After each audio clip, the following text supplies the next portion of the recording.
সুপ্রিয় দর্শক, আসসালামু আলাইকুম। এটা হচ্ছে আমাদের মিরারচর শাহী ঈদগাহ। আমার জানা মতে যতটুকু শুনেছি 22টি গ্রামের অধীনে এই ঈদগাহটি। তবে ঈদের দিন 22 গ্রাম ছাড়াও বিভিন্ন গ্রাম থেকে অনেকেই ঈদের নামাজ পড়তে আসে এখানে। একটা সময় এখানে নামাজ পড়তে আসলে শুধু আমিই না, অনেকেই অনেক মন্তব্য করত, কিছুটা আনইজি ফিল করত।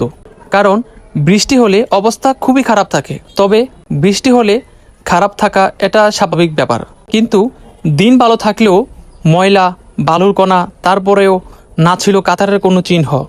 আমার আশেপাশে যারা বসতো সবাই বিভিন্ন রকম মন্তব্য করত। আজকে এরকম একটা দৃশ্য দেখে সত্যিই খুবই ভালো লাগলো। কমিটির সবাইকে ধন্যবাদ জানাচ্ছি। গত ঈদে নতুন কমিটির লোক আমাদের অনেক বড় একটা আশা দিয়েছেন। এই ঈদগাহ একদিন মডেল ঈদগাহ হিসাবে পরিণত হবে।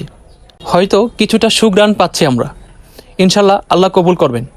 যদি দিন ভালো থাকে, কমিটির কাছে আমার একটাই আবদার থাকবে, আমরা ঈদের নামাজে গেলে যেন একটা পরিষ্কার পরিচ্ছন্ন জায়গা পাই, সে আশা নিয়ে আজকে আমি বিদায় নিচ্ছি।